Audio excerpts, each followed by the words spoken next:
Bonjour, je suis Natacha Maurice et voici les codes de la mode de la haute couture. Qu'est-ce que la haute couture? C'est quoi la haute couture?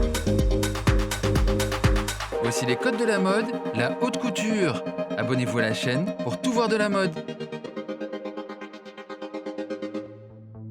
Très souvent, on confond le prêt-à-porter de luxe et la haute couture. Alors que non, c'est pas du tout pareil. Et oui, la haute couture et le prêt-à-porter, ce n'est pas la même chose. Les confondre, c'est comme confondre les artichauts et les carottes, ou l'Italie et l'Espagne.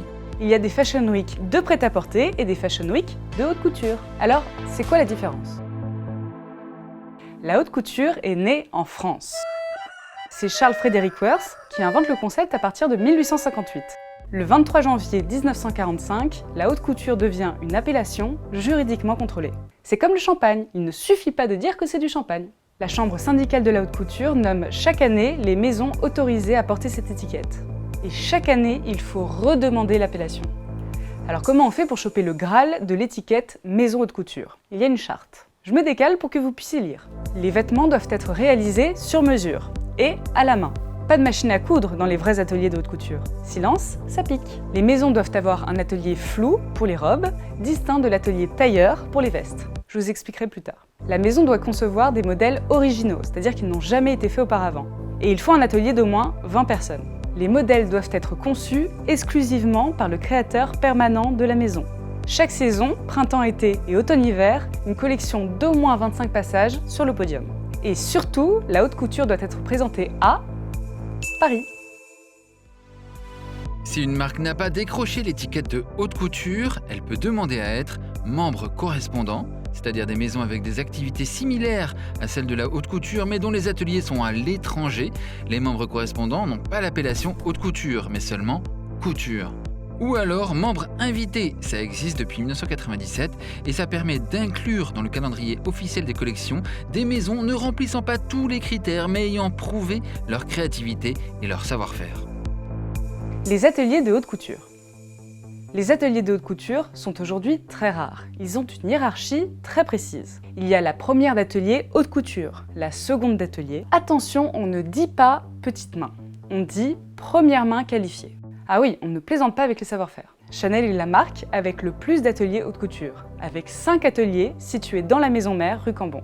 Les ateliers haute couture de Dior sont situés au-dessus de la boutique Amiral au 30 avenue Montaigne. Les collections haute couture sont présentées fin janvier et début juillet, ou ça, à Paris.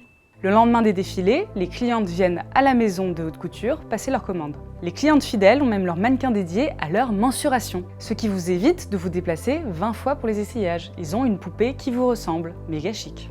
Les clientes peuvent modifier le vêtement tant que ça reste conforme à ce qui a défilé. Donc elles peuvent rajouter une manche ou diminuer la profondeur d'un décolleté. Ce que je trouve génial avec la haute couture, c'est qu'elle permet d'améliorer l'harmonie de votre corps. Imaginez que vous ayez une épaule plus haute que l'autre, que vous ayez le dos un peu bossu. Eh bien, un vêtement sur mesure fait par les meilleurs ateliers du monde pourra pallier à ça. Moi, par exemple, j'ai une épaule plus haute que l'autre. Ce serait génial, je pourrais avoir les mêmes épaules. La cliente peut aussi demander une robe rouge en bleu, une robe bleue en rouge. C'est couture, haute couture. Magie, mode, pas cher. Ah non, très cher. En gros, pour 10 000 €, vous n'avez rien. Non mais sérieusement, pour 10 000 €, vous n'avez rien. En haute couture, 10 000 €, c'est une chaussette, et encore pas la paire de chaussettes. Alors on ne peut pas acheter les tenues haute couture qui défilent, parce que ce ne serait pas sur mesure. Mais certaines maisons acceptent de vendre ce qui a défilé avec 30% de réduction. Bah oui, tenir le régime mannequin, ça mérite une petite ristourne. Une cliente peut aussi demander que son modèle ne soit pas vendu à une autre cliente, dans son pays, sur son continent, ou même dans le monde entier. Elle peut aussi demander à ce que son modèle ne soit prêté à aucune actrice, même pas Jennifer Aniston. Évidemment, ce genre d'exclusivité se paye très cher. L'émoji officiel de la haute couture, c'est ça.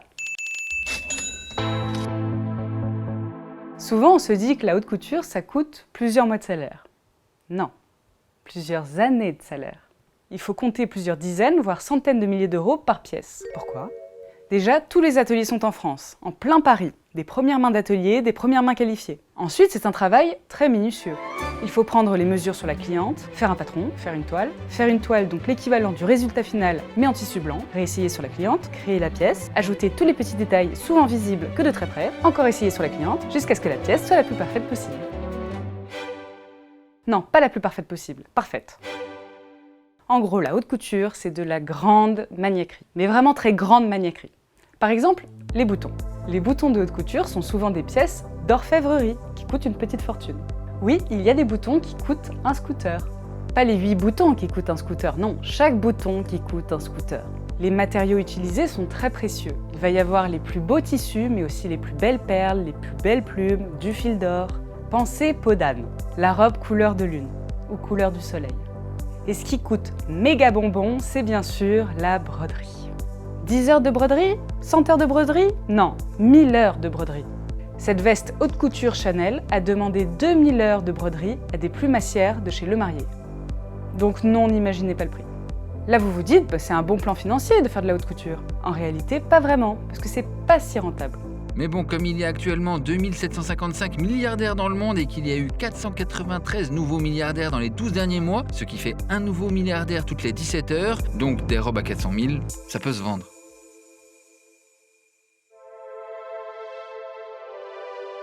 Traditionnellement, les défilés haute couture finissent par une robe de mariée.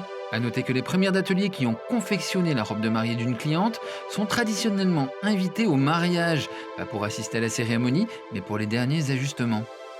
Moment magique où la mariée de Chanel lance son bouquet au hasard dans la foule, rattrapée pile poil par notre collègue Laura Brown, qui s'est mariée quelques mois plus tard. Ce qui fait que les premières d'atelier de Paris ont vu toutes les princesses et toutes les milliardaires pleurer de stress et d'amour. Elles doivent en avoir des anecdotes. Et surtout, la haute couture est une très bonne vitrine. Elle permet aux maisons de communiquer leur notoriété, leur virtuosité et leur savoir-faire à travers le monde. De vendre des produits dérivés, de promouvoir leur collection prêt-à-porter. Bah oui, ça sert pas à rien la haute couture. A très vite pour de nouveaux codes de la mode. Vous pouvez binger les épisodes des codes de la mode précédents, comme les codes de la mode Céline, ou les codes de la mode Courrèges. Et toutes nos autres vidéos. Et bien sûr, abonnez-vous à la chaîne. Ciao! Voilà, c'était les codes de la mode. Qu'est-ce que la haute couture avec Natacha Maurice?